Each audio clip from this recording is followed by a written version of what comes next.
Hello everyone, আজকের এই special এক্সপ্লেনারে সবাইকে স্বাগত। আপনারা যারা এইচএসসি মানবিক বা বিশ্ববিদ্যালয়ের ক্ষয় ইউনিটের ভর্তি পরীক্ষার্থী, আজকের এই সেশনটি কিন্তু একদম আপনাদের জন্য ডিজাইন করা। আজকে আমরা স্নায়ুযুদ্ধ পরবর্তী বিশ্বের এমন কিছু ঐতিহাসিক ফাটল নিয়ে গল্প করব, যেগুলো বলতে গেলে পুরো পৃথিবীর মানচিত্রকেই চিরতরে বদলে দিয়েছিল। আচ্ছা, একবার ভেবে দেখুন তো কী কারণে বিশ্বের অন্যতম বৃহৎ একটি পরাশক্তি একেবারে রাতারাতি ভেঙে টুকরো টুকরো হয়ে যেতে পারে। মানে একটি বাইপোলার বা মেরুকেন্দ্রিক বিশ্ব থেকে কিভাবে আমরা হুট করে একটি ইউনিপোলার বা এক মেরুকেন্দ্রিক বাস্তবতায় এসে দাঁড়ালাম। আজকের পুরো আয়োজনে আমরা ঠিক এই নাটকীয় পটপরিবর্তনটাই ডিকোড করার চেষ্টা করব। তো এমসিকিউ প্রস্তুতির জন্য আমাদের আজকের সিলেবাসে কি থাকছে? থাকছে কঠোর ব্রেজনেভ যুগ, গর্বাচাভের সংস্কারের উল্টো ফল, সোভিয়েত পতনের টাইমলাইন, ১৫টি নতুন স্বাধীন রাষ্ট্র, ওই সময়কার জাতীয়তাবাদ ও আঞ্চলিক সংঘাত এবং সবশেষে এর বৈশ্বিক ভূ-রাজনৈতিক প্রভাব। চলুন আর দেরি না করে মূল আলোচনায় ঝাঁপিয়ে পড়া যাক। শুরুতেই আসা যাক আমাদের প্রথম পয়েন্টে, কঠোর ব্রেজনেভ যুগ এবং সমাজতান্ত্রিক পরিবার টিকিয়ে রাখার কৌশল। মূলত স্নায়ুযুদ্ধের শেষ দিকের ওই কড়া নিয়ন্ত্রণ ব্যবস্থাগুলো বোঝার মাধ্যমেই কিন্তু আমাদের আজকের স্টাডি গাইডটা শুরু হচ্ছে। এই ব্রেজনেভ ডক্ট্রিন বা ব্রেজনেভের নীতিকে না খুব সহজে একটা অত্যন্ত কড়া শাসন করা পরিবারের সাথে তুলনা করা যেতে পারে। ধরুন, পরিবারের কোনো সন্তান যদি একটুও অবাধ্য হয়, অভিভাবক যেমন কড়া হাতে তার রাশ টেনে ধরেন, ঠিক তেমনি সমাজতান্ত্রিক রাষ্ট্রগুলো যদি একটু এদিক সেদিক হতো বা সমাজতন্ত্র হুমকির মুখে পড়ত, মস্কো তখন সরাসরি হস্তক্ষেপ করত। ১৯৬৮ সালে চেকোস্লোভাকিয়া আর ১৯৭৯ সালে আফগানিস্তানে তারা ঠিক এই কাজটাই কিন্তু করেছিল, একদম গায়ের জোরে নিজেদের পূর্ণ নিয়ন্ত্রণ ধরে রাখার জন্য। এরপর আসছি ২ নম্বর পয়েন্টে, গর্বাচেভের সংস্কারের বিপরীত প্রতিক্রিয়া। আমরা যাকে বলছি সদিচ্ছাপূর্ণ সংস্কারক। এখানে এসে এক বিশাল কাঠামোগত পরিবর্তন দেখতে পাই আমরা। একজন নতুন নেতা এলেন, তিনি চাইলেন এই কড়া সিস্টেমটাকে একটু আধুনিক করতে। কিন্তু কে জানত তার এই ভালো চেষ্টায় পুরো ব্যবস্থার সবচেয়ে মারাত্মক ত্রুটিগুলোকে একেবারে সবার সামনে নিয়ে আসবে। ভর্তি পরীক্ষার প্রস্তুতির জন্য ব্রেজনেভ যুগ আর গর্বাচেভ যুগের মধ্যকার এই মূল পার্থক্যগুলো বোঝা কিন্তু অত্যন্ত গুরুত্বপূর্ণ। একদিকে ছিল সেই নিপীড়নমূলক ব্রেজনেভ যুগ, যেখানে ছিল কঠোর সামরিক হস্তক্ষেপ, সেন্সরশিপ এবং একদম কড়া কেন্দ্রীয় পরিকল্পনা। আর ঠিক তার উল্টো দিকে গর্বাচেভ যুগে আমরা দেখলাম হস্তক্ষেপ না করার নীতি, খোলামেলা আলোচনা ও সমালোচনার সুযোগ, আর সেই সাথে কাঠামোগত সংস্কারের একটা জোরদার চেষ্টা। এখানে একটা প্রোটিপ দিয়ে রাখি, গ্লাসনোস্ত এবং পেরেস্ত্রইকা এই দুটো নীতির সুনির্দিষ্ট সংজ্ঞা কিন্তু এমসিকিউ এর জন্য একদম ঠোঁটস্থ রাখতে হবে। গ্লাসনোস্ত মানে হলো খোলামেলা নীতি, আর পেরেস্ত্রইকা মানে হলো স্থবির অর্থনীতির পুনর্গঠন। মজার ব্যাপার হলো এই নীতিগুলোর কারণেই কিন্তু সোভিয়েত ইউনিয়নের সাধারণ মানুষ তাদের জীবনের অর্থনৈতিক দুরবস্থা বা রাষ্ট্রীয় নিপীড়ন নিয়ে একদম প্রথমবারের মতো মন খুলে কথা বলার সুযোগ পেয়েছিল। আর মানুষকে এই কথা বলার স্বাধীনতা দেওয়ার ফলাফলটা কি হলো জানেন? একটা বিশাল বুমেরাং এফেক্ট। খোলামেলা আলোচনার সুযোগ পেয়ে যারা একসময় সমাজতন্ত্রের ডাই হার্ড সাপোর্টার ছিলেন, তারাই যখন নিজেদের জাতিগত নিপীড়নের ইতিহাস জানতে পারলেন, ব্যাস মুহূর্তের মধ্যেই তারা তীব্র জাতীয়তাবাদী নেতায় পরিণত হলেন আর নিজেদের স্বায়ত্তশাসনের দাবি নিয়ে রাজপথে নেমে এলেন। এবার চলুন দেখি ৩ নম্বর পয়েন্ট, সোভিয়েত পতনের টাইমলাইন। ১৯৮০ দশকের শেষের দিকে এসে ইতিহাসের চাকা যেন রোলার কোস্টারের মতো অবিশ্বাস্য গতিতে ঘুরতে শুরু করল, আর তার ফলেই ঘটল এক বিশাল রাজনৈতিক ভূমিকম্প। আফগানিস্তান থেকে সৈন্য প্রত্যাহার করাটা যে কিভাবে স্নোবলের মতো গড়াতে গড়াতে একটা চূড়ান্ত পতন ডেকে আনল, সেটাই কালানুক্রমিক ঘটনাগুলো দেখলেই ক্লিয়ার হয়ে যাবে। এই যে দেখুন, ১৯৮৮ সালে হল জেনেভা চুক্তি। ঠিক তার পরের বছরই ১৯৮৯ সালে ভেঙে পড়ল বিখ্যাত বার্লিন প্রাচীর।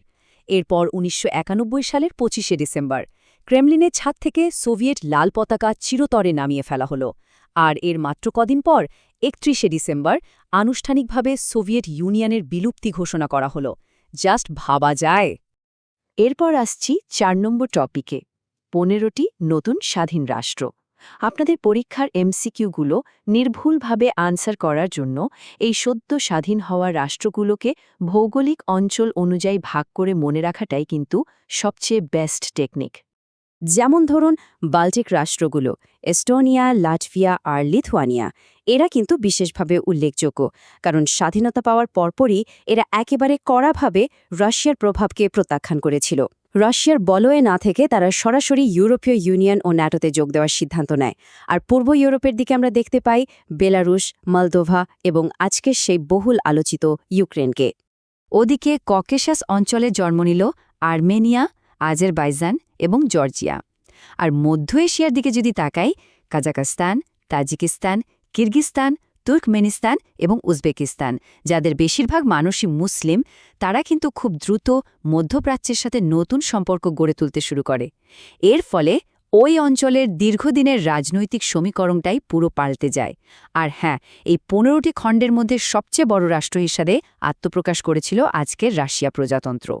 সোভিয়েত ইউনিয়নের এই বিশাল পতনের পর স্বভাবতই ওই অঞ্চলে বেশ কয়েকটি নতুন জোট তৈরি হতে শুরু করে, যেমন সাবেক ১২টি রাষ্ট্রের অর্থনৈতিক সহযোগিতার জন্য গঠিত হল CIS বা কমনওয়েলথ অফ ইন্ডিপেন্ডেন্ট স্টেটস।